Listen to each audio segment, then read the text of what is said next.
మహాభారతంలోని ఉద్యోగ పర్వంలో ద్వితీయ శ్వాసాన్ని నేను పారాయణ చేస్తానండి. మీరు శ్రవణం చేయండి. ఉద్యోగ పర్వం ద్వితీయ శ్వాసం. వైశంపాయనుడు జనమేజయ మహారాజుతో, మహారాజా, సంజయుడు ఉపప్లావ్యపురం నుండి హస్తినాపురానికి చేరుకుని ధృతరాష్ట్రుడితో ఇలా అన్నాడు.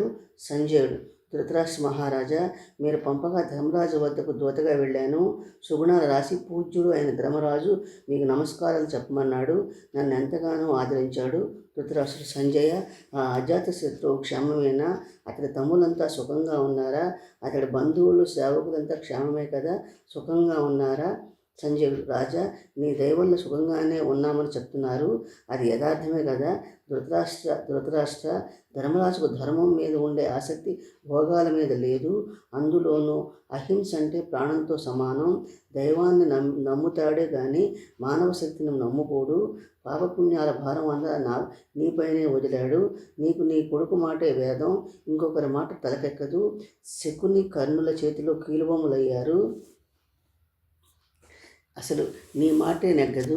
ఆలుబిడ్డలు లేని కొయ్యలాంటి దేశదిమ్మరి తప్ప 10 మందితో కుటుంబంలో ఉండేవాడెవ్వడు ఇట్లాంటి పొగరుబోతు పనులు పాల్పడరు. ప్రపంచంలో రాజులే లేరా? వారికి కన్నబిడ్డలు లేరా? లోకులంతా నిన్ను దిమ్మెత్తు పోస్తున్నారు. వినలేక మా చెవులు చిల్లులు పడుతున్నాయి. దుశ్శాసనుడు శకుని నిన్ను ఎట్లా ఆడిస్తే అట్లా ఆడుతూ నువ్వు దుర్యోధనుడి వారి చేతుల్లో కీలుబొమ్మలయ్యారు. పాండవులకి ఓపిక నశించి కోపగించుకుంటే ఒక్క క్షణంలో నీ బలగాన్ని, వంశాన్ని కూడా నాశనం చేయగలరు. నువ్వు దుర్యోధనాదులంతా కూడా పాండవుల సహనాన్ని బలహీనతగా భావిస్తున్నారు. ఎట్లా ఉందంటే, పొట్టేలు కొండను చూసి ఇది నాతో ఓడిపోతున్నట్లున్నది. ధృతరాష్ట్రుడా విను. ధర్మరాజు తమ్ములకు అడ్డుగా నిలిచి అదుపులో పెట్టడం చూసి నువ్వు కూడా సంతోషించావు. ఎంతటి సాధు జంతువు అయినా ఎదురు తిరగనంత వరకే. అదే తెగించి ఎదురు తిరిగిందంటే ఊరి చివరి వరకు తరిమి కొడుతుంది. అనగా సాధువు అయిన ధర్మరాజే కనుక విజృంభిస్తే నీకు సర్వనాశనం తప్పదు. రాజా, జోదం ఆడినప్పుడే అవినీతి జరిగింది, కీడు మూడింది. అప్పుడు నువ్వు చూసి చూడనట్లు నటించావు. అదే నిప్పు పెట్టి పాండవుని దహించి వేసింది. అయినా కూడా ధర్మరాజు మనోనిగ్రహం కలవాడే మెత్తటి పులి అయ్యాడు. లోకులంతా అన్యాయం నీపైన పెట్టే వరకు ఏమీ మాట్లాడలేదు, ఏమీ విననట్టే నటించావు. నింద నీ మీద స్థిరంగా పడ్డ తరువాత అతన్నెవరూ ఏమీ చేయలేరు. వశీకృత చిత్తుడు, ధర్మసూతి, మెత్తని పులి ధర్మరాజుకు తనకు జరిగిన అవమానాలకు తీవ్రమైన ఆగ్రహం కలిగిన వశీకృత చిత్తుడు కాబట్టి నిబ్బరంగా ఉన్నాడు. అతడి శాంతం అసమర్థత కాదు. అతడి యమధర్మరాజు కొడుకు అనగా సమయం చూసి కౌరవుల అంతం చూసేవాడు. పైకి మెత్తగా కనబడిన సమయం వస్తే శత్రువులపై విసుగుపడే క్రూరుడనే భావము. ధృతరాష్ట్ర, అంతటి దూర ప్రయాణం ఎక్కడా ఆగకుండా వేగంగా రావటం వలన బాగా అలసిపోయాను. పొద్దుపోయింది. ఇప్పుడు వెళ్ళి రేపొద్దున సభలో నీ కొడుకులు, బంధువులు, మిత్రులు ఉన్నప్పుడు అందరూ వినేట్లుగా వివరంగా మనవి చేస్తాను. ఇవాటి సెలవు తీసుకుంటాను అన్నాడు. సంజయుని పంపి ధృతరాష్ట్ర కర్తవ్యం ఏమిటా అని చాలాసేపు ఆలోచించాడు. ద్వారపాలకుడిని పిలిచి వెంటనే విదురుణ్ణి పిలుచుకురమ్మన్నాడు. విదురుడు రాగానే తన పక్కన కూర్చోబెట్టుకున్నాడు. విదురునితో ఇలా అన్నాడు. ధృతరాష్ట్రుడు: విదురా, సంజయుడు పాండవుల దగ్గరికి వెళ్ళి ఇప్పుడే వచ్చాడు. నా ముఖాన్ని చివాట్లు 4 పెట్టి అక్కడ విశేషాలన్నీ సభకు వచ్చి రేపు చెప్తానని వెళ్ళాడు. అప్పటి నుండి నిద్ర కరువైంది. మనసంతా దుఃఖంతో నిండిపోయింది. శరీరం అంతా నిప్పులపైన పొర్లించినట్లుంది. నిద్ర పట్టడం లేదు. విదురుడు: ధృతరాష్ట్ర, 3 సందర్భాల్లో మనుషులు కంటి మీద కొనుకు లేకుండా బాధపడతారు. దుర్బలుడి పైన బలవంతుడు దాడి చేసినప్పుడు, డబ్బు పోగొట్టుకున్నవాడు 2, 3 ఇతర డబ్బు ఎప్పుడు కాజేద్దామా అని కాచుకుని కూర్చున్నవాడు, కామం నెత్తికెక్కినవాడు నిద్ర లేక బాధపడతారు. ఈ దోషాల్లో ఏ ఒక్కటైనా నీ మనసులో చోటు చేసుకుందా? ఇతరుల సొమ్ము ఒక్కడివే అనుభవించాలని అనుకుంటున్నావా? నీకు నిద్ర పట్టకపోవడానికి నిజమైన కారణం ఏదో చెప్పు అన్నాడు. విదురా, ధర్మరాజు ఏమన్నాడో చెప్పమంటే సంజయుడు వెళ్ళిపోయాడు. అదే నా దుఃఖానికి కారణం. నువ్వే ఈ దుఃఖాన్ని పోగొట్టగల సమర్థుడవు. విదురుడు: రాజా, సంజయుడు నీకు బంధువు, స్నేహితుడు, మంత్రి, రక్షకుడు కదా. ధర్మరాజు శాంతమూర్తి, సత్వగుణం కలవాడు, వినయము, వివేకము, శీలము ఉన్నవాడు. అతనెన్నడూ తప్పు మాట్లాడాడు కదా. నీవు నీ కొడుకులు దుర్యోధనుడు వాళ్ళని అన్యాయంగా బాధించారు. అయిందేదో అయిపోయింది. వాళ్ళకి న్యాయంగా రావాల్సిన భాగం ఇచ్చేయండి. అంతేకాని పిల్లి నోట కరుచుకున్న మాంసం చందాన చేస్తే ఎలా కుదురుతుంది? నువ్వు నీ కొడుకు ఈ రాజ్యాన్ని శకుని, కర్ణ, దుశ్శాసల చేతుల్లో పెట్టారు.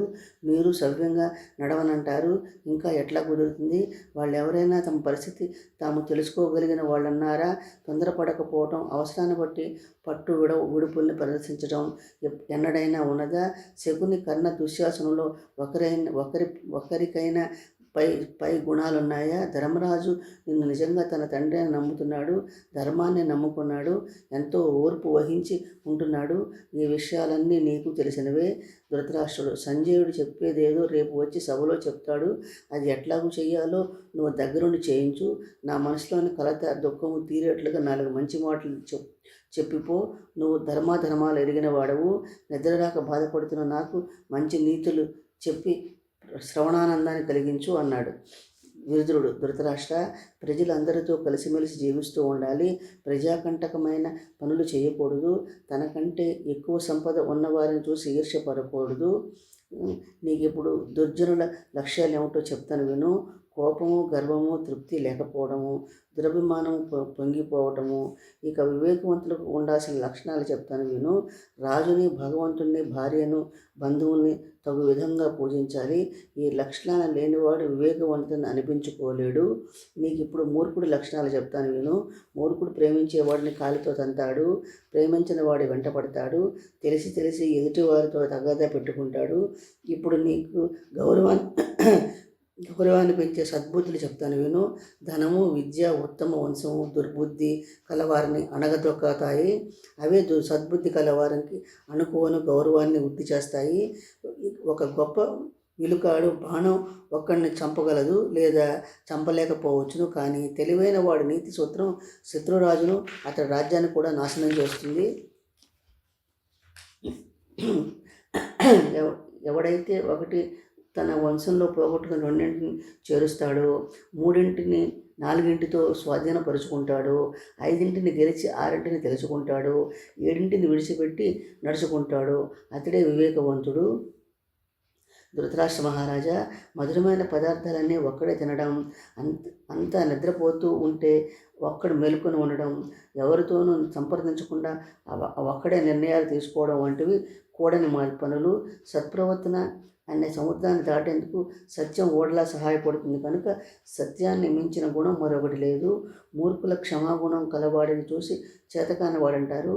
అయితే సత్పురుషులు క్షమాగుణాన్ని అలంకారంగా భావిస్తారు. పరుషమైన మాటలు మాట్లాడకుండా ఉండటం, పాపకార్యాలు చేయకుండా ఉండటం వల్ల మానవుల్లోకే ఉత్తముడు అనిపించుకుంటాడు. ఎదుర్కొన్న శక్తి ఉండి కూడా ఓర్పు వహించేవాడు, పేదరికంలో ఉన్నంతలో దానం చేసేవాడు పూజ్య పురుషుడు. న్యాయంగా సంపాదించిన ధనంతో అపాత్రులకు దానం చేస్తే ఎంత పాపమో, మంచివారు యోగ్యులైన వారికి దానం చేయకపోయినా కూడా అంతే పాపం వస్తుంది. స్త్రీ, జోదము, మద్యపానము, వేట, కటువుగా మాట్లాడడం, ప్రయోజనం లేని విషయాలపై ధనాన్ని ఖర్చు పెట్టడం వంటివి ఈ 7 సప్తస వ్యసనాలు అంటారు. సప్త సముద్రాల్లో మునిగిపోయిన బయటపడవచ్చునేమో కానీ సప్త వ్యసనాల్లో చిక్కుకున్న వాడిని ఎన్నటికీ బయటపడలేడు. తనకు మించిన వేషభాషలు తగువులు తెచ్చిపెడతాయి. తను తాను పొగుడుకోవడం అంటే తాను తన్నుకున్నట్లు. దరిద్రుడైన ధర్మం తప్పని వాడు ధన్యుడు. స్నేహమైన, విరోధమైన సమానమైన వాడితోనే చేయాలి. అధికులతో చేస్తే ఆపదలు వస్తాయి. తనకన్నా హీనులతో చేస్తే మాన మర్యాదలు హాని కలుగుతుంది. ఉన్న కాస్త నలుగురిలో పంచుకొని తినాలి. పనిలో కష్టమున్న మనసులో కష్టపడకూడదు. స్వల్ప సుఖంతోనే తృప్తి చెందాలి. ఎంత శత్రువైనా చెయ్యి చాపి దేహి అని అడిగితే లేదనకూడదు. పొగడ్తలకు పొంగిపోయేవాడు బుద్ధిమంతుడు కాడు. మంచివాడిని పొగిడినా దూషించినా అతడు మంచి చేస్తాడు. చెడు చేయటం అతడికి స్వభావం కాదు. మహారాజా, ఈ ధర్మగుణాలన్నీ ఉన్నవాడు ధర్మరాజు. పాండవులను పెంచి పెద్ద చేసింది నువ్వు. ఒకప్పుడు వాళ్ళ క్షేమాన్ని గురించి విచారించేవాడవు. ఇప్పుడు ఎందువల్ల ఉపేక్షిస్తున్నావు? వాళ్ళని ఆచరించకపోవడం న్యాయం కాదు. వెంటనే పిలిపించు. వాళ్ళ వాటా వాళ్ళకిచ్చేయి. నీ కొడుకులతో సమానంగా చూడు. ఇప్పుడు నేను చెప్పేది న్యాయం, ఇదే ధర్మం, ఇదే నీతి. ధృతరాష్ట్రుడు, ఓ విదురుడా, నేను ఏమి చేస్తే న్యాయంగా ఉంటుందో అది చెప్పు, నాకేది క్షమమో అది చెప్పు, నువ్వు అన్నీ తెలిసిన వాడవు, నాకు చక్కగా విడమర్చి చెప్పి నా మనస్తాపాన్ని పోగొట్టు. విదురుడు, ధృతరాష్ట్ర, నువ్వు అంతగా అడుగుతున్నప్పుడు ఉన్నది ఉన్నట్లుగా చెప్పడమే నాకు ధర్మము. ప్రస్తుతం నువ్వు అనుభవిస్తున్నది కదా అని తమ్ముడు ఆస్తి ఎప్పటికీ నీ దగ్గరే ఉంచుకోవాలని ప్రయత్నించకు. ఎందువలనంటే అది అన్యాయపు సొమ్ము అవుతుంది. అటువంటి అన్యాయపు సొమ్ము జీర్ణం కాదు. ఎర్రను మింగిన చేప పిల్లలాగా ఉంది నీ సంగతి. నీ కొడుకుని గుడిని గుళ్ళో లింగాన్ని మింగాలని ఆలోచిస్తున్నాడు. అతడి ఆటలేవి సాగవు. ఇది నిజము, నన్ను నమ్ము. విదురుడు మాటలు విన్న ధృతరాష్ట్రుడికి ఏమనాలో తోచలేదు. నిశ్చేష్టుడయ్యాడు. బుద్ధి పని చేయటం మానేసింది. ఒకదానికి మరొకటి విరుద్ధ భావాలు ఏర్పడుతున్నాయి. విదురుడితో ఇలా అన్నాడు, ఓ విదురుడా, ఇప్పటి వరకు ఎన్నో విలువైన విషయాలు చెప్పావు. నీ మాటలు విన్న తరువాత నా మనస్తాపం కొద్దిగా తగ్గింది. అట్లాగే ఎప్పటికప్పుడు నాకు కర్తవ్యాన్ని బోధిస్తూ ఉండు. విదురుడు, ధృతరాష్ట్ర, పండు బాగా మగ్గకపోతే కోస్తే రుచి లేకుండా పోవడమే కాదు, విత్తనానికి కూడా పనికిరాదు. బాగా మగ్గిన తర్వాత కోస్తే పండు రుచిగాను ఉంటుంది, విత్తనానికి కూడా పనికి వస్తుంది. కార్యం సఫలమయ్యే విధం కూడా ఇదే. పూల దండలు కట్టేవాడు పూలను చెట్టు నుండి కోస్తే విధంగాను, తుమ్మెద పువ్వుల్లోని మకరందాన్ని పీల్చుకునే విధంగా ఎదుటివాడి మనసుకు కష్టం కలగకుండా ఒక పనికి ఫలితాన్ని పొందాలి. అంతేకాని బొగ్గుల కోసం చెట్టును మొదలకంట నరకకూడదు.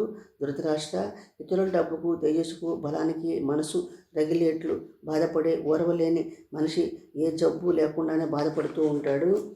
మాట్లాడే 4 మాటలు మధురంగా ఉండాలి, లేకపోతే మాట్లాడకుండా ఉండటమే మంచిది.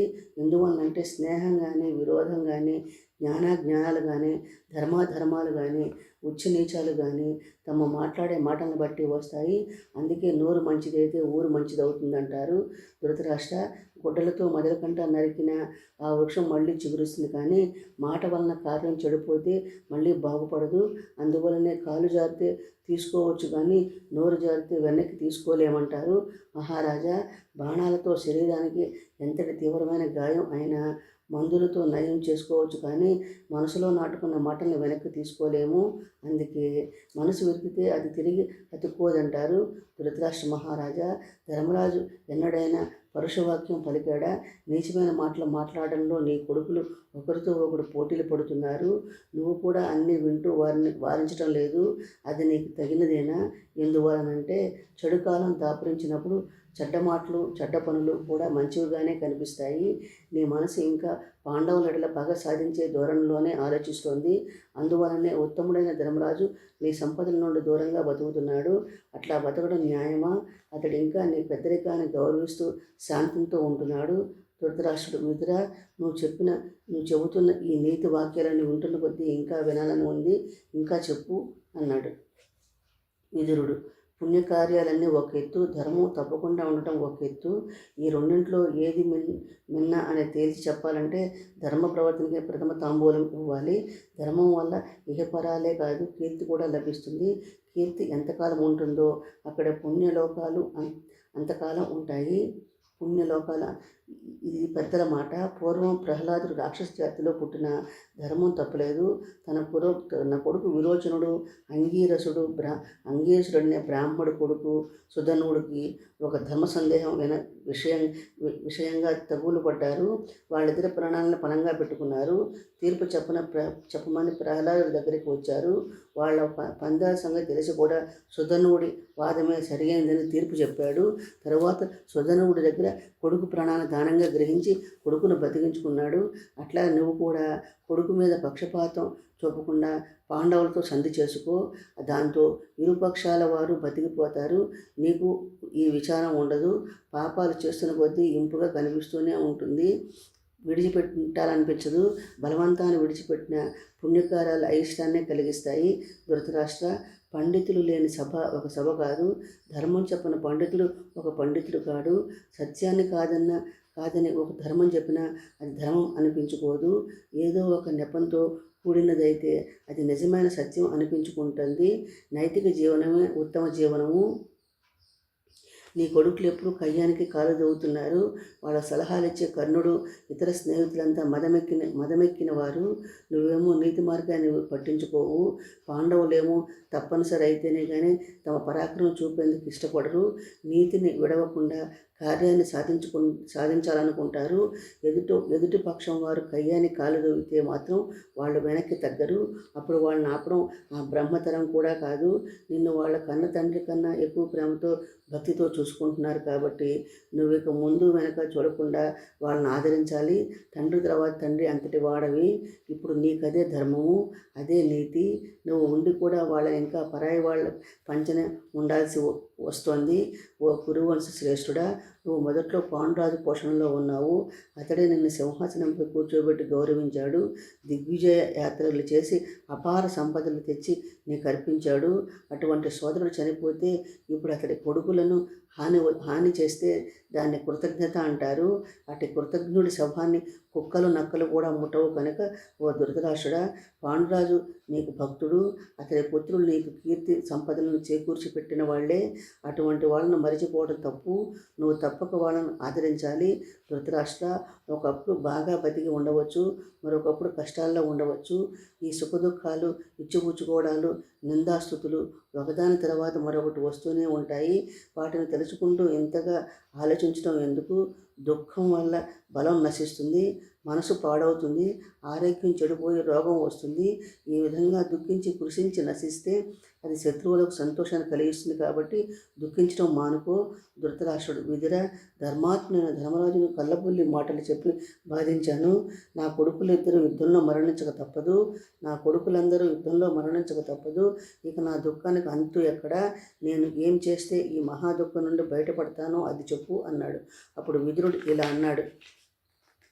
కురువంశ శ్రేష్ఠుడా, వినయబద్ధంగా తపస్సు చేయటం, ఇంద్రియాలని అదుపులో ఉంచుకోవడం, విద్య కలిగి ఉండటమే శాంతికి కారణము. వీటన్నిటికన్నా ముందుగా లోభాన్ని విడిచిపెట్టాలి. అప్పుడే అసలైన శాంతి లభిస్తుంది. జాతి వైరం లేకుండా ఉండటం, గోవులను అపహరించకుండా ఉండటం, స్త్రీని అవమానించకుండా ఉండటాన్ని నియమంగా పెట్టుకుని ఆచరించేవాడు అధికంగా స్థిరంగా ఉంటాడు. అధికారం స్థిరంగా ఉంటుంది. జ్ఞాతులైన వారు పరస్పరం ఒకరిపై ఒకరు ప్రేమానురాగాలతో పద్మాలతో నిండిన సరస్సులాగా కలిసి ఉంటే సిరి సంపదలు తొలుతూగుతూ ఉంటాయి. ఒంటరిగా ఉన్న చెట్టును ఏనుగులో, గుర్రాలు, గాలి వలన దెబ్బతీయవచ్చు. అదే అనేక వృక్షాల సమూహంగా ఉంటే వాటికి నష్టం వాటిల్లదు. అట్లాగే అన్నదమ్ములంతా ఒకటిగా ఉంటే హరిహర బ్రహ్మాదులైనా వారిని కదిలించలేరు. అట్లా కాకుండా వేరు పడితే ఇరుగు పొరుగు వారే సమయం చూసి పడగొడతారు. కనుక పాండవులు కౌరవులు కలిసిమెలిసి ఉంటే ఎవరు కన్నెత్తైనా చూడలేరు. శత్రుబాధలు లేని రాజ్యం స్వర్గం కన్నా గొప్పది కాదా? కనుక ఓ ధృతరాష్ట్ర, కౌరవ పాండవులు కలిసి ఉంటే జయించరాని వాళ్ళు అవుతారు. ఇన్నాళ్ళు అడవుల్లో నివసించి కష్టాల పాలైన పాండవుల్ని వెంటనే పిలిపించి వారి భాగం వాళ్ళకి ఇవ్వు. నువ్వెట్లా చేయడం వల్ల నీ కొడుకులందరినీ బ్రతికించుకున్నవాడు అవుతావు. రాజా, ఇచ్చకాలు మాట్లాడేవాళ్ళు ఎప్పుడూ ఉంటారు. ఎదుటివారికి నచ్చకపోయినా యథార్థ మాత్రమే చెప్పేవారు తక్కువ మంది ఉంటారు. నీకు జోదం ఆడిన రోజునే అడ్డుపడ్డాను, హితం చెప్పాను. నీకు నా మాటలు నచ్చలేదు. రోగం వచ్చిన వాడికి అన్నం హితంగా పోదు. నీ పని అంతే అయింది. అయినా మళ్ళీ ఇప్పుడు కూడా చెప్తున్నాను. నెమళ్లను పారద్రోలి కాకులను చేరదీసినట్లు, పిల్లల్ని ఆదరించి సింహాన్ని తోసిపుచ్చినట్లు నువ్వు దుర్యోధనాన్ని పట్టుకుని వేలాడుతున్నావు. ధర్మరాజాదుని వెళ్ళగొట్టావు. ఈరోజు గొంతు మీదకు వచ్చినప్పుడు నిద్రపట్టక తల్లడిల్లిపోతున్నావు. కులం నిలవడానికి ఒకరిని వదిలేయటమే మంచిదని పెద్దలు అంటారు. అవినీతిపరుడని మంచిని గ్రహించలేని దుర్యోధనుని వదులుకుంటే నష్టం ఏమిటి? అది అట్లా ఉండని. సంపదలను బట్టి ఉంటాయి. అనగా పరస్పరం ఒకదానితో ఒకటి కలిసి ఉండేవి కానీ సిద్ధించవు. కనుక నీ సంపదలు పాండవుల సహాయం నీకు అవసరం అవుతాయి. అట్లా కాదని మన బలాన్ని మనమే బయట పారేసుకోవడం మంచిదా?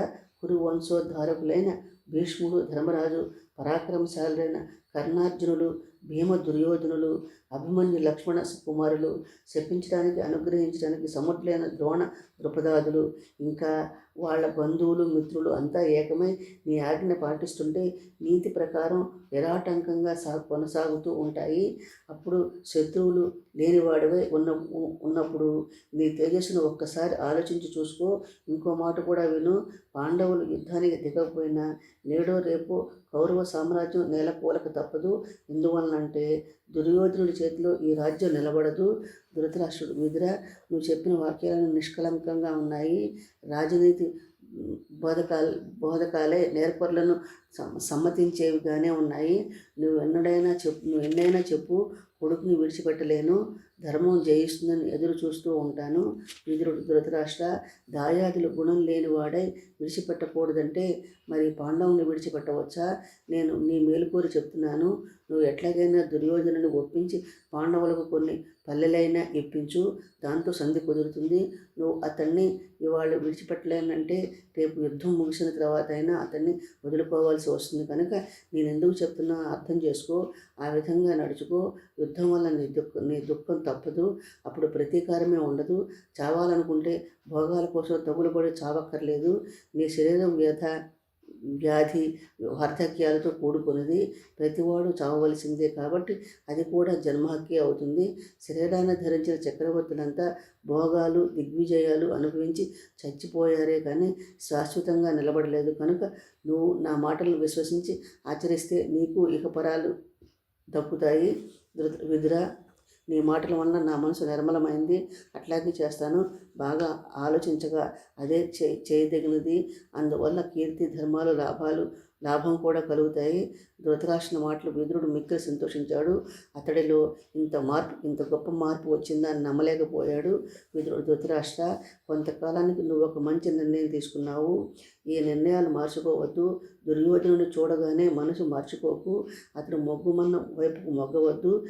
నిజంగా నువ్వు ఈ మాట మీద నిలబడి ఉంటే మా బోటి వాళ్ళంతో సంతోషిస్తారు. ధృతరాష్ట్ర, దైవ నిర్ణయమే సమర్థమైనది. నేను ఇట్లాగే నడుస్తానని చెప్పడం మానవుడికి సాధ్యం కాదు. మానవుడి పౌరుషం పరిమిత శక్తి కలది.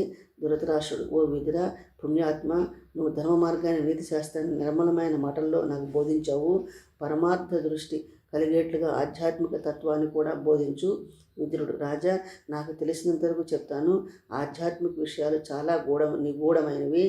ఆ విషయాలు సర్వవిధాల బోధించగలవాడు సనాతనుడైన యువకుడే అయిన సనజ్జాతుడైన సమర్థుడు. విదుర, ఆ మునీశ్వరుడు ఎక్కడొక్కడు దూరాన ఉన్నాడు, నాకు అందుబాటులో లేడు. కనుక నీకు తోచినంత వరకు నువ్వే చెప్పు. విదురుడు, ధృతరాష్ట్ర, నేను శూద్రుడను. వేదాంతాలకు మాత్రమే తెలిసిన విషయాలు నాకు తెలియవు. ఆ మహాత్ముడి హృదయం నాకు తెలుసు.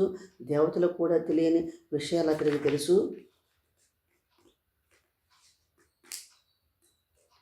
స్వాభిమానం అంటే అహంకారం వల్ల మానవులు అంధులవుతారు.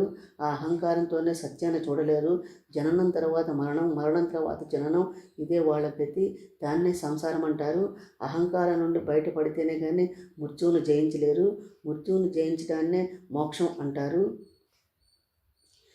ఇతరుల ధనాన్ని ఆశపడేవాడు, మంచిలో చెడు వెతికేవాడు, ఎదుటివాడు పచ్చగా ఉంటే చూడలేనివాడు, తనకున్న దాంతో సంతోషపడని వాడు, భార్యతో పోట్లాడేవాడు, కటువుగా మాట్లాడేవాడు, అబద్ధాలు ఆడేవాడు, ఇచ్చకాలు చెప్పేవాడు, ఇతరులపై చాడీలు చెప్పేవాడు, వినయం లేనివాడు, ఇతరులను నిందించేవాడు, ఇటువంటి వారిని మృత్యువు ప్రతి క్షణము కబలిస్తూనే ఉంటుంది. బ్రహ్మ విద్యను పొంది అమృత తత్వాన్ని పొందిన వాడికి మృత్యు ఉండదు. ఇలా చెప్పి ఇంతలో పొద్దుపోవగా ఆ దేవర్షి అట్లా సూర్యోదయం దాకా ధృతరాష్ట్ర కాలకృత్యాల అనుష్ఠానం పూర్తి చేసుకుని సభాస్థలానికి వెళ్ళి కొలువు తీరి కూర్చున్నాడు. ద్రోణుడు, కృపుడు, కృతవర్మ, అశ్వత్థామ మొదలైన నాయకులు, భీష్ముడు, విదురుడు, బాహిలికుడు, సోమదత్తుడు, భూరిశ్రవుడు మొదలైన బంధువులు, దుర్యోధనాది పుత్రులు, ఇంకా అనేక మంది అనధికారులు ఆసీనులయ్యారు. ఆ సమయంలో సంజయుడు వచ్చి ద్వారపాలకుని ద్వారా తన రాకను తెలిపి ప్రవేశించి తన స్థానంలో కూర్చున్నాడు. తను చెప్పబోయే రాయబారి విశేషాలని వినేందుకు తొందరపడుతున్న సభాసదులందరినీ చూసి ఇలా అన్నాడు సంజయుడు: ధృతరాష్ట్ర మహారాజు పంపగా వెళ్ళి ధర్మరాజును చూశాను. అతడు కౌరవులందరినీ ఎంతో ప్రేమగా పేరు పేరున యోగక్షేమాలు అడిగి తెలుసుకున్నాడు. ఇంకా ఇతరులందరినీ విచారించి వారికి తగిన రీతిలో నమస్కారాలు తెలిపాడు. నేను కూడా రాజు చెప్పమన్న మాటలన్నీ ఆశ్చర్యంతోనూ, స్నేహభావంతోనూ, బంధుత్వం ఉట్టిపడేట్లుగాను, వినయంతోనూ అవసరమైన రీతిగా పలికాను. నేను చెప్పిన ప్రతి మాటను ఎంతో ఔదార్యంతో స్వీకరించాడు. నేను చెప్పిన మాటలన్నీ విని తను ధృతరాష్ట్రుడికి, దుర్యోధనుడికి, భీష్ముడికి చెప్పవలసినది నాకు విడివిడిగా చెప్పి పంపాడు. మీకు ఆ మాటల్ని యథాతథంగా చెప్తాను వినండి. శ్రీకృష్ణుడు మనసు ఎలా ఉంది, అతడేమంటున్నాడు సంజయుడు: ఓ మహారాజా, నేను వెళ్ళే సమయానికి శ్రీకృష్ణుడు, సత్యభామ, అర్జునుడు, ద్రౌపది కూర్చుని మాట్లాడుకుంటున్నారు. అప్పుడు నన్ను ఆదరంతో లోపలికి పిలుచుకున్నాడు. నాకు ఈ విషయం ద్వారపాలకుడు ముందే చెప్పాడు. అందువల్ల అంగీ వేసుకుని తలపాగా చుట్టుకున్నాను. కృష్ణార్జునులు ఇద్దరూ ఒకే శయ్యపైన కూర్చున్నారు. కృష్ణుడి పాదాలు అర్జునుడి ఒళ్ళో ఉన్నాయి. సత్య, ద్రౌపదులు విడిగా ఆసనాలపై కూర్చున్నారు. నేను వినయంగా దండ ప్రణామం చేశాను. శ్రీకృష్ణుడు కనుసైగ చేయగా అర్జునుడు అనుజ్ఞ పైన ఇద్దరు స్త్రీలు శ్రీకృష్ణుని పాదపీఠాన్ని నా ముందు పెట్టి కూర్చోమన్నారు.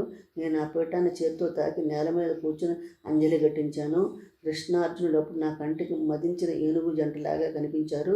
ఇద్దరు సమాన బలవంతులు. వారిని చూసి నా ఒళ్ళు పులకరించింది, భయం కూడా వేసింది. ఆ ఇద్దరు ధర్మరాజు పక్షాన ఉంటే ధర్మరాజుకు సిద్ధించని ఏముంటాయి అని అనిపించింది. అతన్ని ఎదిరించడం అంటే యముణ్ణి తట్టి లేపినట్లే అవుతుందనిపించింది. ఆ మహానుభావులిద్దరూ నన్ను సన్మానించారు, వస్త్రాలు, భూషణాలు ఇచ్చి ఆదరించారు. శ్రీకృష్ణుడు: సంజయ, ధృతరాష్ట్ర మహారాజు నిండు సభలో ఉన్నప్పుడు అతడి కొడుకులు ద్రోణుడు, కృపుడు, భీష్ముడు మొదలైన వారంతా వింటుండగా ఇట్లా చెప్పు: అజాత శత్రువులకు కోపం రావటం అంటే నీళ్లల్లో నిప్పు పుట్టడమేనని, దాన్ని ఆర్పడం అసంభవం కనుక వీరికి అన్ని జాగ్రత్తలు తీసుకోవాలి. ఆ జాగ్రత్తలు ఏమని అడుగుతావేమో విను. డబ్బు, దశకము తగిన వాళ్ళని చూచి దానం చేసుకోమను. చుట్టాలని, పక్కాలని అందరినీ పిలిపించుకొని సంతోషంగా గడపమను. ఇంద్రియ సౌఖ్యాలన్నీ అనుభవించి సిద్ధంగా ఉండమను. ఈ విధంగా ఇహలోకంలో చేయాల్సినవన్నీ అనగా కోరికలేవి మిగలకుండా చూసుకుని ప్రాణాలు అరచేతిలో పెట్టుకుని యుద్ధానికి సిద్ధం కమ్మను. ఎందువల్లంటే ఎన్నడూ ఎవరూ పొందని దురవస్థను పొందిన ద్రౌపది కృష్ణ రక్షించుకున్నని ప్రార్థించింది. అప్పుడు ఆమె చేసిన ఆర్తనాదం తీర్చలేని రుణభారంగా మిగిలిపోయింది. ఆమె బరువైన ఆర్తనాదం ఎప్పుడూ నా మనసులో మెదులుతూనే ఉంటుంది. అట్లా ద్రౌపదికి రుణపడి ఉన్న నేను అర్జునుడి రథానికి సారథిగా ఉంటూ తీర్చుకుంటాను. అర్జునుడి గాంధీవాన్ని ఎక్కుపెట్టి జంట అంబుల పొదలను ధరించి నేడో రేపో యుద్ధరంగానికి రానే వస్తాడు. ఇక మీరు ఎక్కడికి తప్పించుకుపోతారు? అప్పుడు సంజయుడు ధృతరాష్ట్రుడితో ఇలా అన్నాడు. సంజయుడు: ధృతరాష్ట్ర మహారాజా, వాళ్ళ సంకల్పమేమో అట్లా ఉంది. నీ కొడుకులేమో భాగమిమ్మని పట్టుకుని కూర్చున్నారు, ఇవ్వమని. ఇది తలుచుకుంటే నాకు భయం వేస్తోంది. దుర్యోధనుడు మాత్రం భీష్మద్రోణుడు బాహుబలం, కర్ణుడి గర్వము తను గెలిపిస్తాయని పగటి కలలు కంటున్నాడు. ధృతరాష్ట్ర: సంజయ, శ్రీకృష్ణుడు మాటలు విన్న అర్జునుడు ఏమన్నాడు? సంజయుడు: ధృతరాష్ట్ర మహారాజా, నా మాట విని అర్జునుడి కోపం ముంచుకొచ్చింది. కళ్ళు చింతనిప్పులుగా బగ్గుమన్నాయి. ఆయన పైకి తొణకుండా ఇలా అన్నాడు. సంజయ, దుర్యోధనుడికి అతడికి సాయపడటానికి వచ్చిన రాజులందరికీ నా మాటగా చెప్పు. ధర్మరాజు తన భాగం ఇమ్మని అడిగాడు. అట్లా ఇవ్వకపోతే అది మంచికే అనుకుంటాను. ఎందువలనంటే నేను భీముడు చేసిన ప్రతిజ్ఞలు నెరవేర్చుకునేందుకు అవకాశం కల్పించిన వాడవుతాడు. దుర్యోధనుడు నాతో కానీ భీముడితో కానీ యుద్ధం చేయడానికి అంగీకరిస్తే ధర్మరాజు అనుకున్నది తప్పక నెరవేరుతుంది కదా, అది మంచిదేనని నా ఉద్దేశము. దుర్యోధనుడి శరీరం అంతా బాణాలతో నిండి నేలపై పడి దొర్లుతుంటే ధర్మరాజు అరణ్యవాస సమయంలో నేల మీద పడుకుని ఎంత కష్టపడ్డాడో తెలిసి వస్తుంది. మేమంతా సత్యాన్ని నమ్ముకుని కష్టాన్ని లెక్క చేయకుండా లోపలే అణుచుకున్నాము. అది నివురు కప్పిన నిప్పు లాంటిది.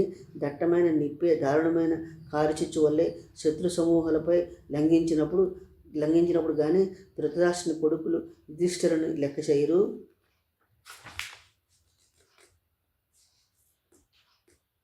స్నేహితులు చుట్టాలంతా ఆ మహాయుద్ధంలో ప్రాణాలు తెగించిన విరాటుడు ద్రౌపదుడు విజృంభించి ప్రళయ రుద్రులే విహరిస్తుంటే కౌరవులు సంధికొస్తారే కానీ మంచి మాటలకు లొంగుతారా? గాంధీవం నుండి శరపరంపర క్రమంగా వర్షిస్తూ ఉంటే చతురంగ బలాలు ముక్కలే రక్తం ఏరులే ప్రవహిస్తుంటే ఇది కాలు ఇది చెయ్య అని గుర్తించలేని స్థితిలో ఉన్నప్పుడు నెత్తురు మాంసం దుమ్ము కలిపి బురదలై ఎముకలన్నీ గుట్టలై పడుతున్నప్పుడు దేవదత్వం కపిధ్వజం తెల్ల గుర్రాలు సారించిన రథంపై శ్రీకృష్ణుడు చూసినప్పుడు దుర్యోధనుడి కళ్ళు తెరుచుకుంటాయి. భగవంతుడైన శ్రీకృష్ణుడిని నిర్లక్ష్యం చేసి మీ రాజు మమ్మల్ని లెక్క చేస్తాడా? అది మాకు తెలియనిది కాదు. ఆలోచిస్తూ దుర్యోధనులో తప్పేముంది? భీష్ముడికి ద్రోణుడికి కృపాచార్యుడికి పాదాలకు నమస్కరించి మా రాజ్యభాగమైన యుద్ధానికి వచ్చేస్తాము. మా రాజ్యభాగానికే యుద్ధం చేస్తాము. ఈ యుద్ధంలో కౌరవుల పక్షాన ఎవరైనా యుద్ధం చేసినా వారి అస్త్రశస్త్రాలన్నీ ధర్మం చేత నాశనం చేయబడతాయి. నియమాలన్నీ పాటించి 12 ఏళ్ళు అడవుల్లో కష్టాలు పడ్డాము. 13వ ఏడు అజ్ఞాతవాసాన్ని పూర్తి చేశాము. తర్వాత వచ్చి మా తండ్రి వాట మాకేమని కోరుకున్న మమ్మల్ని మీరే కాదు ఇంద్రాది దేవతలంతా ఏకమై వచ్చిన కౌరవుల పక్షాన పోరాడి గెలిస్తే అధర్మం గెలిచిందన్నమాట. అంతేకాని మేము చేస్తున్నది అధర్మం కాదు, ముమ్మాటికి ధర్మమే. మేము కృష్ణుని ముందు పెట్టుకుని నడుస్తాము కాబట్టి యుద్ధంలో గెలుపు మాదే. కర్ణుడితో సహా కౌరవులందరినీ వధించి మా వాటా భూమిని మేము పుచ్చుకోవడం నిశ్చయం. గాంధీవం నారిలాగా నాగకుండానే ఓంగుతోంది. బాణాలు తమకు తామే అంబుల పొదిలో నుండి బయటకు వస్తున్నాయి. ఖడ్గం మహాసర్పంలా బయటకు వస్తోంది. కాబట్టి మాకు తప్పకుండా విజయం తీరుతుంది. పాశుపతాది అస్త్రాలన్నీ ప్రయోగించి కురుపక్షంలోని వాళ్ళందరినీ చంపిన తర్వాతనే మాకు శాంతి. సంజయ, నీవు ఈ మాటలన్నీ స్పష్టంగా చెప్పు. ఈ మాటలు విన్న బాహ్లీకుడు, భీష్ముడు, ద్రోణుడు, కృపాచార్యుడు, అశ్వత్థామ, విదురుడు, శల్యుడు ఏది నిర్ణయిస్తారో అదే జరుగుతుంది. దుర్యోధనాదులకు దీర్ఘాయుర్దాయం కలుగుగాక. భీష్ముడు: దుర్యోధన, కృష్ణార్జునులంటే నువ్వు అనుకున్నట్లుగా సామాన్య మానవులు కాదు. ఒక రోజున బ్రహ్మదేవుడి సభ జరుగుతోంది. ఆ సభలో దేవేంద్రులు, దేవతలు, దేవర్షులు అంతా కొలువై ఉన్నారు. అటువంటి సభ నుండి ఒకరినొకరు రాసుకుంటూ చట్టాపట్టాలు వేసుకుని బయటకు వెళ్ళారు. వాళ్ళ తేజస్సును సభలోని వారంతా కళ్ళు జిగేల్మనగా బృహస్పతి బ్రహ్మతో, మహాత్మా, ఎవరు వెళ్ళిద్దరు? ఎవరిని లక్ష్యం చేయకుండా వెళ్ళిపోతున్నారు అని అడిగాడు. అప్పుడు బ్రహ్మ సభలోని వారంతా వినేట్లుగా వీరి పేరు నరనారాయణులు, అపారమైన బలం కలవారు. ఆ మునులిద్దరూ లోకహితం కోసం ప్రతి యుగంలోనూ అవతరిస్తూ ఉంటారు. దుష్ట శిక్షణ, శిష్ట రక్షణే వీరి వ్రతము. అధర్మం పెరిగిపోయినప్పుడు, అధర్మ యుద్ధం జరిగేటప్పుడు ధర్మపక్షాన ఉంటారు. దేవాసుర యుద్ధంలో దేవేంద్రుడు వీరి సహాయం పొంది విజయం సాధించాడు. కాలేయాది రాక్షసులను జయించాడు. నిజానికి తేజస్సు ఒకటే అయినా రెండుగా వెలుగుతూ ఉంటుంది. దుర్యోధన, ఆ నరనారాయణులే ఈ కృష్ణార్జునుడు వినోదం కోసం ఇలా జన్మించారు. అందువలనే సముద్ర తీరంలోని హిరణ్యపురాన్ని అర్జునుడు ముట్టడించాడు. నివాత కవచులను 60,000 మందిని హతమార్చి దేవేంద్రుని మెప్పించాడు. శ్రీకృష్ణుడే కంసుడు నరకాసురుణ్ణి సంహరించాడు. ఇక వాళ్ళిద్దరితో ఏకమైతే నేను చెప్పేది ఏముంటుంది? ఆ కృష్ణుడే ఇప్పుడు రథసారథి, రధికుడు కూడా. నరనారాయణులిద్దరూ ఒకే రథంపై నుండి కౌరవ సంహార క్రీడ ప్రారంభిస్తే కానీ నీకు తెలిసి రాదు. రేపు కురుక్షేత్రంలో కర్ణుడు, శకుని వచ్చి వారు చచ్చారు, వీరు చచ్చారని చెప్తుంటే శ్రద్ధగా వింటావు. ఈ కర్ణుడు, శకుని, దుశ్శాసనులు దుర్మార్గ పాపులు, నీచ స్వభావం కలవారు. వీరి మాటలు తప్ప మరొకరి మాటలు నీకు చెవికెక్కవు. ఏం చేయమంటావు? కర్ణుడు కోపంగా, పితామహ, నేను దుర్యోధనుడి పుత్తిని బతుకుతున్నాను. అతడికి విశ్వాసపాత్రులుగా ఉండటం నా విధి. నాకు తోచిన ఉపాయం చెప్తూ ఉంటాను. అది తప్ప పెద్దవాడివి నువ్వు ఇట్లా మాట్లాడవచ్చునా? ఎవరన్నీ అన్నా నేను ఎప్పుడూ ధృతరాష్ట్ర మహారాజు పుత్రులకు మేలే కోరుకుంటూ ఉంటాను. అట్లాగే ప్రవర్తిస్తాను. నేను దుర్మార్గుడనైతే దుర్యోధన మహారాజు నన్ను ఎందుకు ఇంతవాణ్ణి చేస్తాడు? భీష్ముడు: ధృతరాష్ట్ర, ఈ కర్ణుడు పాండవుల కాలి కోటికి కూడా సమానం కాదు. సిగ్గు లేకుండా పాండవులను ఒక్క చేతి మీద గెలుస్తానని బీరాలు పోతూ నీ కొడుకు ఉంటాడు. నీ కొడుకులేమో వీడి పడాయి కోతల్ని చెవులు అప్పగించి వింటూ ఉంటారు. పరాక్రమంలో కర్ణుడు అర్జునుడికి ఓడిస్తాడని దుర్యోధన నమ్మకము. ఇది పొల్లు కబుర్లు నమ్మి దుర్యోధనుడు పాండవులతో విరోధాన్ని పెంచుకుంటున్నాడు. సద్గుణ సంపన్నులు, పరాక్రమవంతులైన పాండవుల్ని అవమానిస్తూ ఉంటాడు. పాండవుల్లో ఒక్కొక్కడు అనేక యుద్ధాల్లో విజయం సాధించారు. ఈ కర్ణుడు ఎక్కడైనా ఒక యుద్ధమైనా గెలిచాడా? ఈ దుష్టుడికి ఏ పని ఎట్లా చేయాలో కూడా తెలియదు. అయినా సరే నువ్వు వారు చెప్పినదల్లా కొడుతూ ఉంటావు. ఇక నీ ఇష్టం. ద్రోణుడు: ధృతరాష్ట్ర మహారాజా, భీష్ముడు అటు పాండవులకు ఇటు కౌరవులకు కావలసిన వాడు. అతని మాటలు శ్రేయోదాయకము. యుద్ధం వద్దు. ధర్మరాజుతో సంధి చేసుకోవడం మంచిది. అర్జునుడు: సంజయుడితో అన్నంత పని చేయగల సమర్థుడు. కాండవ దహనం వంటి విరోచిత కృత్యాలను చేసి చూపాడు. ఎంతమంది ధనుర్బాణాలను ప్రయోగించటం లేదు, కానీ ఒక్క అర్జునుడికే విజయుడు అన్న పేరు వచ్చింది. ఇతడితో సమానమైన వారు ఈ లోకంలోనే కాదు మరే లోకంలోనూ కనిపించరు. కనుక అతడిని ఎదిరించడం అసాధ్యం. ధృతరాష్ట్ర: సంజయ, ధర్మరాజు తన పక్షాన్ని గురించి ఏమనుకుంటున్నాడో? ఇక్కడ ఎంతమంది పెద్ద సైన్యం మోహరించి ఉన్నట్లు తెలుసా? కౌరవులపై దండెత్తవడానికి అతడు ఎవరి సహాయం తోడుగా తెచ్చుకుంటున్నాడు? సంజయుడు: ధృతరాష్ట్ర మహారాజా, ధర్మరాజు ఎవరిని తోడు తెచ్చుకుని దండెత్తి వస్తాడనే కదా నువ్వు అడిగింది. నెత్తికి ఆకాశం తగిలేవాడిని ఎత్తెంత అని అడిగినట్లుంది నువ్వు అడిగినది. అక్కడ నీకు తెలిసిన వాళ్ళు ఎవరైనా ఉన్నారా చెప్పు. వాటికి అయితే ఒకటి, ధర్మరాజు సంధిని మనస్ఫూర్తిగా కోరుకుంటున్నాడు. అతని తండ్రి భాగం అతనికి ఇవ్వనంటేనే యుద్ధం చేసి బలప్రయోగం చేతైనా భూమిని గ్రహిస్తాడే కానీ విడిచిపెట్టడు. అతడు నీ బలాన్ని ఎంత మాత్రం లక్ష్యపెట్టడు. బకాసురుణ్ణి చంపినవాడు, జటాసురుణ్ణి అంతమొందించినవాడు, హిడింబాడి ప్రాణులను సంహరించినవాడు, కీచుకుని తుదముట్టించినవాడు, 10,000 ఏనుగుల బలం కలవాడు, యుద్ధాన్ని ఎంతగానో ప్రేమించేవాడు, శత్రువుల వ్యూహాన్ని బుగ్గిపాలు చేయగలవాడు అయిన భీముడిని వెంటబెట్టుకుని ధర్మరాజు వస్తాడు. పరమశివుని ద్వంద్వ యుద్ధంలో ఎదిరించిన అర్జునుడిని బలమెంత అని అడగటం ఎలా ఉంటుందంటే ఆకాశం ఎత్తు ఎంత అని అడిగినట్లున్నది. అతడి బాహుబల పరాక్రమశాలి ఆయన అర్జునుడు ధర్మరాజుని వెంటబట్టుకుని వస్తాడు. నకుల సహదేవులు వెంటబట్టుకుని ధర్మరాజు కౌరవులపైకి లంఘించడం అంటే సింహాలను వెంటబట్టుకుని యుద్ధానికి రావటమే కదా. ముక్కలాంటి ద్రౌపది కొడుకులైన ఉప పాండవులు, సుభద్ర కొడుకైన అభిమన్యుడిని వెంటబట్టుకుని మిమ్మల్ని ఓడించడానికి వస్తాడు.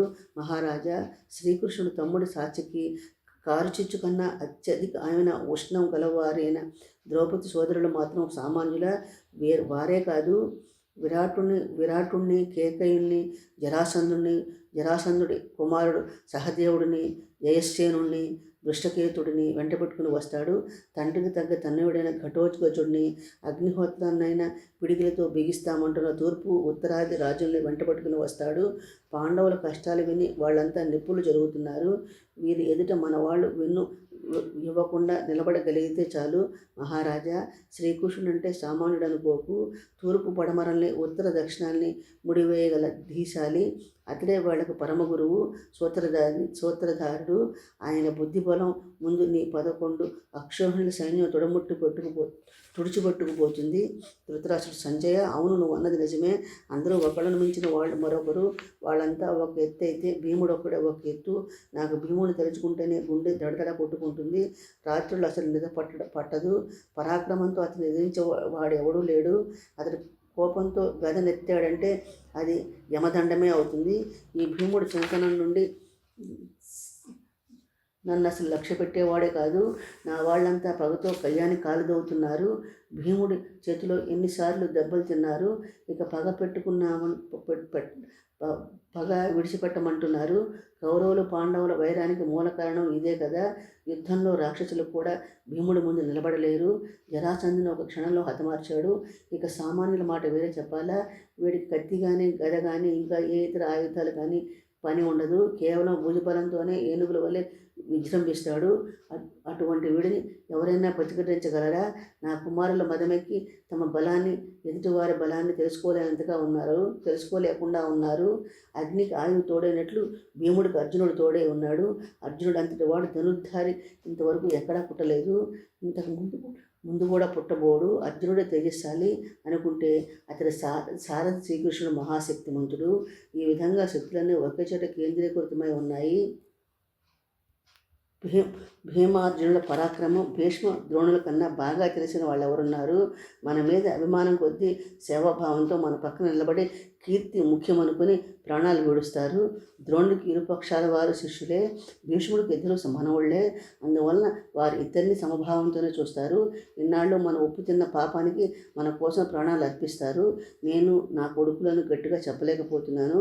చెప్పినా వాళ్ళు వింటారని నమ్మకం లేదు. విదురుడు చెప్పిందంతా నిజం అయ్యేట్లు కనిపిస్తోంది. జోతో అనే రోజునే కౌరవులకు చెడుకాలం మొదలైంది. దీనికి అంతరకు దుర్యోధనుడే కారణమని నాకు తెలుసు. సంజయ, నేనేం చేయను, నేను ఎక్కడికి పోను, నాకేది దారి, నాకు దిక్కెవరు? ఒక భీమార్జునులతోనే అంతా అయిపోయిందా? నకుల సహదేవులు అంతటి వారే, ద్రౌపదుడు మొదలైన వాళ్ళంతా పరాక్రమవంతులే. యుధిష్ఠిరుడే యుద్ధంలోకి దిగితే వీళ్ళల్లో ఎవరికి తీసిపోడు. అతడి పైకి యుద్ధానికి పోవడం అంటే మిడతలు పోయి అగ్నిహోత్రంలో పడటమే. ప్రభువు కావటం చేత బంధువుల్ని, సేవకుల్ని తన చెప్పు చేతుల్లో ఉంచుకోగల సమర్థుడు. కురు పాండవ యుద్ధంలో కౌరవ వంశం నాశనమైపోవడం నిశ్చయం. అందువల్ల సంధి ఒకటే మార్గము. మన వాళ్ళందరికీ అది నచ్చితే సంధికి ప్రయత్నిస్తాను. సంజయుడు, ప్రభువు చెప్పిన మాటలు విని మంచిది. ఈ మాట మంచిది. ఒకప్పుడు నువ్వే వాళ్ళని నిర్లక్ష్యం చేశావు. ఇప్పుడైనా మించిపోయింది లేదు. ఎందువలనంటే వాళ్ళు సంధినే కోరుకుంటున్నారు కనుక వాళ్ళు నీ అధీనంలోనే ఉంటారు. నీ కొడుకులు మీద ఈగ వాళ్ళనెవరు? పాండవులు తమ రాజ్యం నీకిచ్చి అడవులు పట్టిపోయారు. లేదా వాళ్ళ అరణ్యంలో అన్ని కష్టాలు పడుతున్నా కూడా ఘోషయాత్ర సమయంలో దుర్యోధనాదుని గంధర్వుల చెర నుండి విడిపించలేదా? కనుక ఇప్పటికైనా వారిని పిలిపించి ఆదరించు. దుర్యోధనుడు తండ్రి, పాండవులు అడవుల్లో కొండ పనులను దొరికిన ఆకు అలమా తింటూ బతుకును వెళ్ళదీసుకుంటున్నారు. ఈ కృష్ణుడే పనిగట్టుకుని వాళ్ళ దగ్గరికి పోయి నీ పెద్ద తండ్రిని భాగం అడగమని రెచ్చగొడుతున్నాడు. అంతటితో ఆగకుండా దారిని పోయే వాళ్ళందరినీ పోగు చేసుకుని వీళ్ళంతా యుద్ధంలో నీకోసం ప్రాణాలు ఇస్తారని వాళ్ళల్లో ఆశలు సృష్టిస్తున్నాడు. తండ్రి, పాండవులు, శ్రీకృష్ణుడు అంతా కలిసి తలకిందులుగా తపస్సు చేసినా మనల్ని జయించలేరు. నువ్వు అనవసరంగా నన్ను తక్కువగా అంచనా వేసి భయపడుతున్నావు. నీ భయాన్ని విడిచిపెట్టు. 100 106 గెలుపు నాదే. భీష్ముడు అంటే సామాన్యుడా? పరశురాముడు గెలిచినవాడు. రాజులు ఇతడి పేరు వింటేనే నీళ్లు కూడా తాగరు. ఇతడి కోపం వస్తే పాండవులను నామరూపాలు లేకుండా చేస్తాడు. కృపుడు, దోనుడు, అయోనిజ సంభవులు గొప్ప బాహుబల సంపన్నులు, యుద్ధంలో ఆరితేరిన వారు. వీళ్ళ కోపం వస్తే హరుడు కూడా వీళ్ళ ముందు నిలవలేడు. ఈశ్వరుడు వరం వల్ల పుట్టినవాడు. సూర్యుని తేజస్సు గలవాడు అయిన అశ్వత్థామ అస్త్రవిద్య సంపన్నుడు. అతడు మన ప్రక్కనుండగా యుద్ధం అంటే మనం ఎందుకు భయపడాలి? రాజా, కర్ణుడు సహజ కవచకుండలాలు గలవాడు. గొప్ప పరాక్రమశాలి, గొప్ప భుజబలం గలవాడు. అట్టి కర్ణుడు మన పక్కన ఉన్నాడు. అతడిని ఎదిరించగల ధీరుడు ధర్మరాజు పక్షాన ఒక్కడు కూడా లేడు. అంతేకాదు కర్ణుడు ఎంత గొప్ప ఉదాత్త స్వభావం గలవాడంటే ఇంద్రుడు వచ్చి తన భార్య సచీదేవి కోసమని అడిగితేనే కవచకుండలాన్ని దానం చేశాడు. అది అందరికీ తెలిసినదే. ఇంతవరకు నేను చెప్పిన వీరులే కాకుండా ఇంకా బాహ్లికుడు, సోమదత్తుడు, భూరిశ్రవుడు, శల్యుడు, సైంధవుడు, శకుని మొదలైన మహావీరులు ఎందరో ఉన్నారు. ఇంకా దేశంలోని రాజులు నలుమూల నుండి వచ్చి చావో బ్రతుకో నాతోనే పంచుకోవడానికి సిద్ధంగా ఉన్నారు. వాళ్ళంతా ప్రాణాలు తెగించి నేను నిప్పుల్లో దూకమంటే దూకడానికి సిద్ధంగా ఉన్నారు. అట్లాగే సముద్రంలో దూకమంటే దూకుతారు. అందువల్ల నేనేమి బలహీనుడనని వాళ్ళేమో బలవంతులని భయపడవద్దు. అట్లా కాకుండా నాకు ఎవరు సహాయం చేసేవారు లేని ఎడల పాండవులకు మాత్రమే వీరులు బంధువులు సహాయం లభించినట్లయితే అది నా ప్రారంధంగా భావిస్తాను. అంతేకాని నా అభిప్రాయంలో ఎటువంటి మార్పు లేదు. కృష్ణుడు అనుకున్నట్లయినా జరుగుతుంది. ఈ రెండిట్లో ఏదైనా సంతోషమే, ఎటువంటి మార్పు లేదు. తండ్రి కులంలో తలవంపులు తెచ్చే కూడు తినమంటున్నావు. వాళ్ళు దండెత్తి వస్తుంటే మాకు చేత కాదు, ముర్రు అని సంధి కుదుర్చుకోమంటావా? అది మన వంశానికి తలవంపులు కదా. అటువంటి వారితో మనకి స్నేహం ఎట్లా కుదురుతుంది? కొడుకుల చావుకు భయపడితే లోకులు నేను చూసి నవ్విపోరా? అనవసరంగా మీరంతా నీకు గోరింత విషయాన్ని కొండంతగా చూసి భయపెడుతున్నారు. గదాయుద్ధంలో భీముడు ఒక్కడే మనగాడా? ఏది ఆ భీముడిని నన్ను ఎదుర్కొని చూడమను, నా ప్రతాపం చూపుతాను. నేను కూడా ఎన్నాళ్ళ నుండో భీముడితో తలపడాలని కోరుకుంటున్నాను. ఇన్నాళ్ళకు అవకాశం వచ్చింది. నేను ఆ భీముడిని నేల కూల్చితేనే ఇంకా ఆ శరణలో మనల్ని ఎదిరించి యుద్ధం చేయడానికి ఎవరు మిగులుతారు? ధర్మరాజుకి ఇదంతా తెలిసే మాకు 5 ఊళ్ళు ఇవ్వండి చాలు అని బేరానికి వచ్చాడు. భీముడు పోతే ఏమి, అర్జునుడు ఉన్నాడు కదా అంటారేమో. కర్ణుడు వద్ద శక్తి ఆయుధం ఉన్నంతకాలం అర్జునుడు యుద్ధంలో బట్టకట్టగలడా? అంతేకాకుండా భీష్మ ద్రోణాదులు దివ్యాస్త్రాలను బలి అయిపోడా? సంజయ క్రోధబుద్ధి కలవాడే ధర్మరాజు అనేక మంది రాజులను కూడగట్టుకున్నాడు అన్నావు కదా. అతడు ఏమంటున్నాడో చెప్పు, వింటాను అన్నాడు సంజయుడు.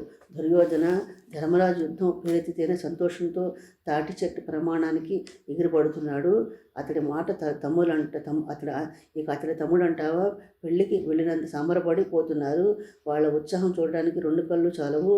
ఇక వాళ్ళ పక్షాన ఉన్న వారంతా మా చేతిలో దురద ఎప్పుడు తీరుతుందా అని ఊరుతున్నారు. ఆ పక్షాన ఉన్న వారంతా అర్జునుడు సంపాదించిన పాశుపద దివ్యాస్త్రాలను, భీమసేనుని గదా ప్రహరణాన్ని గుంపులుగా గుమ్మిగూడి చెప్పుకుంటున్నారు. అంతా కయ్యానికి కాలు దవ్వుతున్నారు. దుర్యోధను, నువ్వెప్పుడు పాండవుల పక్షాన్ని మాట్లాడుతున్నావు. పాండవుల వద్ద ఏమేమి సాధన సంపత్తులు ఉన్నాయని కౌరవుల మీద నిర్భయంగా దండెత్తుతారు. సంజయుడు, దుర్యోధన, అర్జునుడి దివ్యరథము, తెల్లని గుర్రాలు, కపిధ్వజము, దేవదత్తము, శంఖము వాటి మహత్వాలను ఎవరూ నోటితో చెప్పలేరు. ఇక ధర్మజ, భీమ, నకుల, సహదేవుల రథాలకు కానీ ప్రత్యేకమైన ఉపకరణాలు కానీ అట్లాంటివన్నీ స్పష్టంగా చెప్పలేము. విరాటుడు, ద్రౌపదుడు మొదలైన వారందరూ సాధనాలతో ఎటువంటి లోపము లేదు. ధృతరాష్ట్రుడు, సంజయ, కౌరవ పక్షంలో మహావీరులు, మహాపరాక్రమశాలులు, అతిరథ మహారథులు ఉన్నారు కదా. వాళ్ళతో సరితూగే వాళ్ళు ఎవరైనా పాండవ పక్షంలో ఉన్నారా? ఉంటే చెప్పు. సంజయుడు, రాజా, భీష్ముడిని శిఖండి ఎదిరిస్తాడు. శిఖండికి విరాటుడి సైన్యం అండ. ద్రోణుణ్ణి దృష్టజుమ్నుని ఎదిరిస్తాడు. అతడికి పాండవులు 5 తోడుంటారు. భీముడు దుర్యోధనుని అతడి సోదరుని ఎదిరిస్తాడు. ఇక యువ వీరులందరినీ అభిమన్యుడు ఢీకొంటాడు. వాళ్ళంతా యుద్ధ వ్యూహాన్ని ఈ విధంగా నిర్ణయించుకున్నారు. శకునికి అతడి కొడుకులు సరసత్తులు, శృతాయువు, కాళింగులు, నకుల, సహదేవుల వంతు, శల్యుడు ధర్మరాజు వంతు. శల్యుడికి ధర్మరాజు సమవుజ్జి కాదని కొందరు వాదించారు. ఎందువలనంటే ధర్మరాజే శల్యుని గురించి చెప్తూ శల్యుడే వేళ్ల మీద చెప్పవలసిన యోధుల్లో ఒకడని తానే స్వయంగా ప్రశంసించాడు. మన పక్కకు వచ్చిన కేకైలు, వాళ్ళ పక్కన చేరిన కేకైలు, వాళ్ళల్లో వారు చూసుకుంటారు. ఈ విధంగా వారు ముందుగానే యుద్ధ ప్రణాళికను సిద్ధం చేసుకుంటున్నారు. నీకు నీ కొడుకు ఏది యోగ్యమని తోస్తే ఆ నిర్ణయం తీసుకోవచ్చు. ధృతరాష్ట్రుడు, సంజయ, నా కొడుకులు బ్రతుకు అయిపోయినట్లే అనిపిస్తోంది. ఇప్పుడు నువ్వు చెప్పిన వీరులందరినీ తలుచుకుని ఇక్కడ వీరులతో పోలిస్తే మనం గెలవడం సాధ్యమేనా అని అనిపిస్తోంది. రాజు ధర్మరాజే కృష్ణుడు జయం కలిగిస్తాడని నడుం కట్టుకున్న తరువాత ఇంకా దుర్యోధనుడికి యథార్థాన్ని గ్రహించకుండా మూర్ఖంగా ప్రవర్తించడం అంటే నాకు జీవితాంతము దుఃఖం అనుభవించక తప్పదేమో అనిపిస్తోంది. ఇక్కడికి చేరిన రాజులు ఆయువు మూడింది. విధి అట్లా రాసి ఉంటే ఏం ఉంటే నేనేం చేయగలను సంజయ, ఇక ఇక చెప్పకు, నీకు వృద్ధాశ్రమ కలగటం తప్ప ప్రయోజనం లేదు సంజయ. నా కొడుకు నోటికి వచ్చినట్లలా మాట్లాడుతున్నాడు. అంతేకాని సత్యం, ధర్మం, నీతి అనే పరాక్రమంతో యుద్ధానికి సిద్ధమై పోస్తున్న పాండవుల్ని తను గెలవగలడా? తను ఎంతటి బలశాలి అయినా కలహం కీడే కలిగిస్తుంది కానీ మేలు చేకూర్చదు కదా. ఆయన ఒక మాట అడుగుతాను చెప్పు. అక్కడ ఉన్న వాళ్ళలో మేమంటే పుల్లవీరు మాట్లాడుతూ వాళ్ళని రెచ్చగొట్టే వాళ్ళు ఎవరో చెప్పు సంజయుడు. మహారాజా, దుష్టజమునుడు పాండవుల కోపాగ్నిలో అజ్యం ధారగా పోస్తూ ఉంటాడు. అతనంతా దారుణంగా మాట్లాడుతున్నాడు, చెప్తాను విను. భీష్ముడు, ద్రోణుడు మొదలైన వారంతా క్రూర జంతువులు, ఏనుగుల సమూహమే మహాపర్వతాలు, గుర్రాలే కెరటాలు. ఇలా ఘోరంగా ఉండే కౌరవసేన అనే మహాసముద్రానికి నేను ఒక చెల్లెలి కట్టులాగా నిలబడతాను అంటాడు. అతడి మాటలు వింటున్న ధర్మరాజు, అవునవును, నువ్వు అంతటి వాడివే, మమ్మల్ని ఓ గట్టుకు చేరుస్తావని నిన్ను నమ్ముకున్నాము అని బదులు చెప్తాడు. దృష్టజమునుడు నాతో కూడా సంజయ, నువ్వు వెళ్ళి నీ వాళ్ళందరితో మహాదేవుణ్ణి గెలిపించిన వాడికి మానవ మాత్రలు లెక్క అని ఒక అర్జునుడే చాలు, మేమంతా నిమిత్త మాత్రులుగా నిలుస్తాము, ప్రాణాల మీద తెచ్చుకొని అప్పుడు భగచే కంటే దయాహృదయుడైన ధర్మరాజును శరణు వేడుకుని ప్రాణాలు కాపాడుకోమని చెప్పు. పూర్వం చేసిన మహా అపరాధాలన్నీ తలుచుకుని సిగ్గుపడవద్దని చెప్పు. ఎందువలనంటే ధర్మరాజు శాంతికి చంద్రుడు కాబట్టి శరణు కోరిన వారిని రక్షిస్తాడు కనుక. ధృతరాష్ట్ర మహారాజా, నీకు నీ కుమారులకు ఈ భూమిలో సగం చాలు, వీరిని సగం పాండవులకు ఇచ్చి సుఖంగా బతకమను అని చెప్పాడు.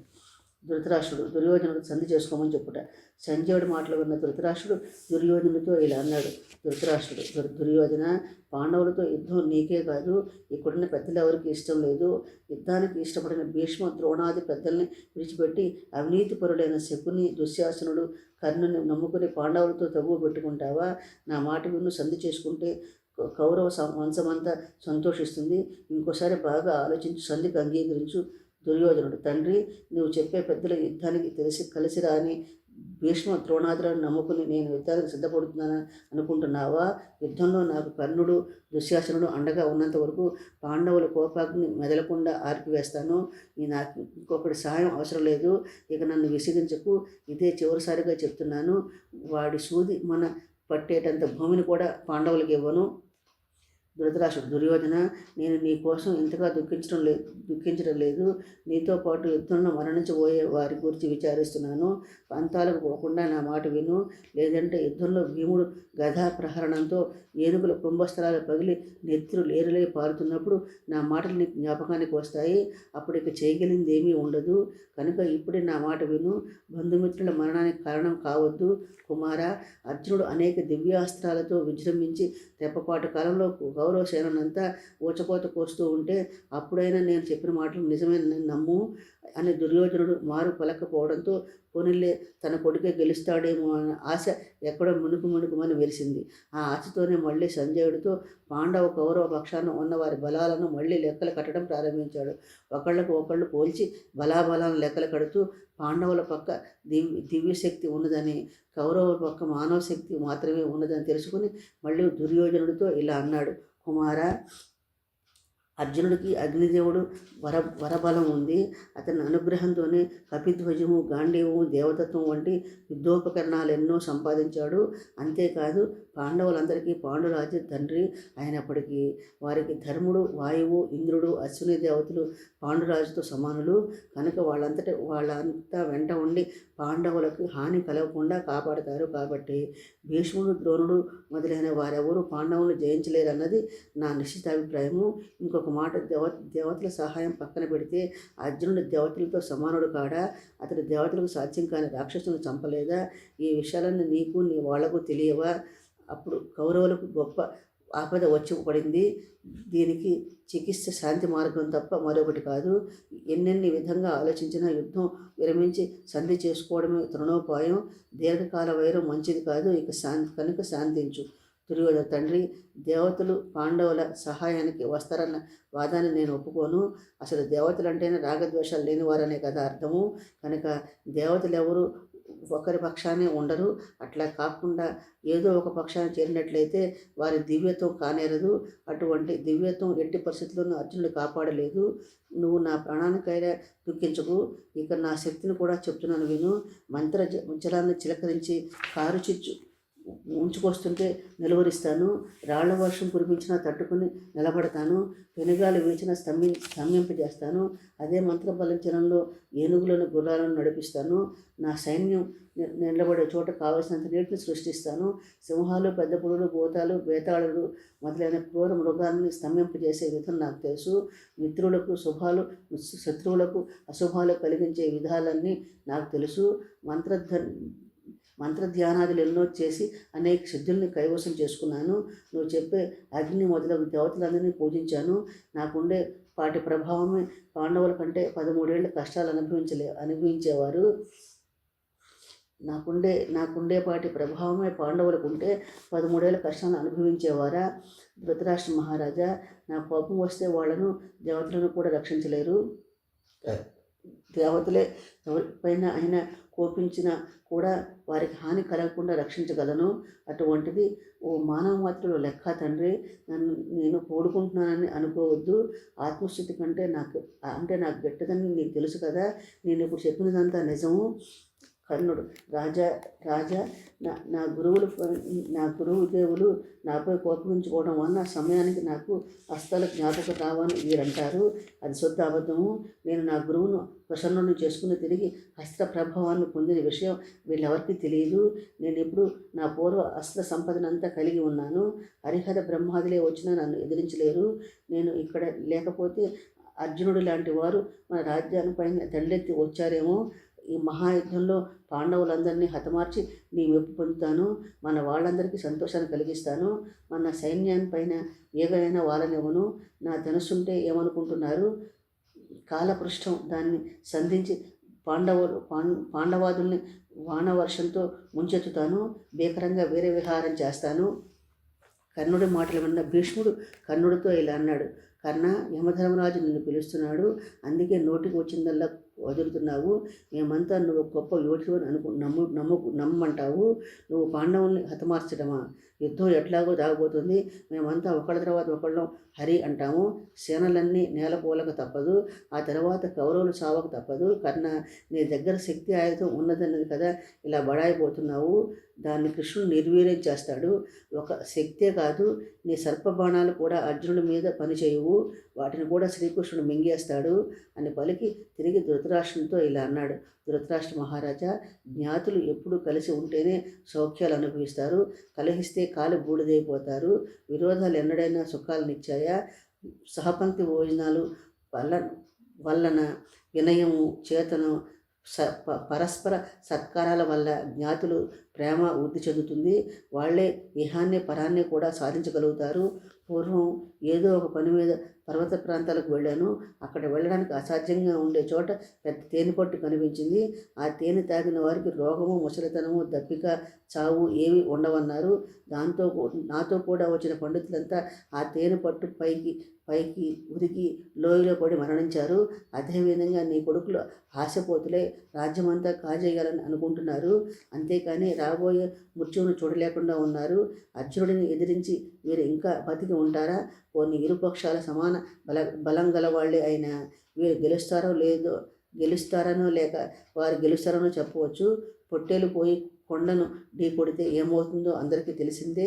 కనుక ధర్మరాజుతో సంధి కూర్చుకుని నీ అధీనంలో ఉంచుకోవడమే నీకు ఇప్పుడు కర్తవ్యము అని అనగా బాహ్లికుడు దుర్యోధనుడితో ఇలా అన్నాడు.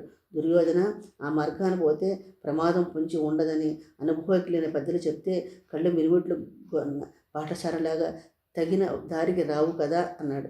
అప్పుడు ధృతరాష్ట్రుడు దుర్యోధనుడితో ఇలా అన్నాడు. నాయన దుర్యోధన, నేను, భీష్ముడు, బాహ్లికుడు నీ క్షేమం కోరే వాళ్ళము. మా మాటలను గౌరవించినందువల్ల నీకు లాభమే కానీ నష్టం కాదు. నా మాట విను, ధర్మరాజును పిలిపించు, వాడ భూమి వాళ్ళకి ఇచ్చేయి అని చెప్పిన దుర్యోధనుడు దారికి రాకపోవడంతో ధృతరాష్ట్రుడు కోపంగా ఇలా అన్నాడు. దుర్యోధన, ఇది వరకు మన మధ్య యుద్ధాలు జరగలేదా? ఓడిపోయి కూడా మళ్ళీ మళ్ళీ కయ్యాన్ని కాలదూవచ్చునా? నిన్ను కాక మొన్న అర్జునుడు ఒక్కడే పశువులను విడిపించుకొని పోలేదా? అప్పుడు నీ సైన్యమంతా ఏం చేసింది? అప్పుడు నువ్వు కర్ణుడు అక్కడ లేరా? ఉట్టికి ఎగరలేనట్లు స్వర్గానికి ఎగిరినట్లు నీ మాటలు. ఒక్కడిని గెలవలేని వీరంతా ఇంతమందిని ఎలా ఎదిరిస్తారు? భీష్ముడు, ఓ కర్ణ, గోగ్రహణ సమయంలో జరిగినదే మళ్ళీ జరుగుతుంది అనుకుంటున్నావేమో.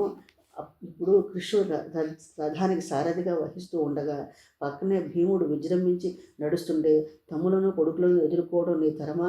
నీ సాహసం కానీ శూరత్వం కానీ మెచ్చుకోదగినవే. ఎందువలనంటే లోకులంతా నిన్ను చచ్చి మాట నిలబెట్టుకున్నావంటారు. నమ్మిన బంటు అనిపించుకుంటావు. అయితే దానివల్ల ఏమైనా ప్రయోజనం ఉంటుందా? నువ్వు చావడమే కాదు, దుర్యోధను కూడా ఈడ్చుకుపోతున్నావు. కోపించుకున్న కర్ణుడు ఇలా ప్రతిజ్ఞ చేశాడు. ఓ భీష్ముడా, నీకు నా తోడు లేకుండా ఉండాలని కోరుకుంటున్నాను. అట్లాగే, కానీ నువ్వు చచ్చే వరకు నేను యుద్ధభూమిలో అడుగుపెట్టను. అంతవరకు ఆయుధాలు విడిచిపెడుతున్నాను.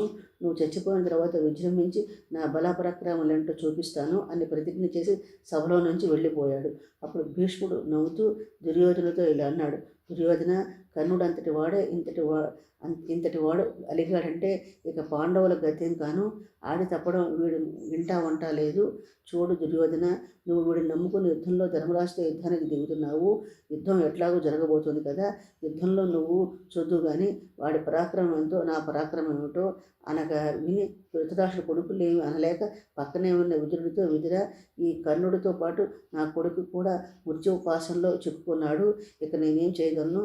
నువ్వే చెప్పు అని తన అసక్తతను ప్రదర్శించగా విదురుడు ఇలా అన్నాడు.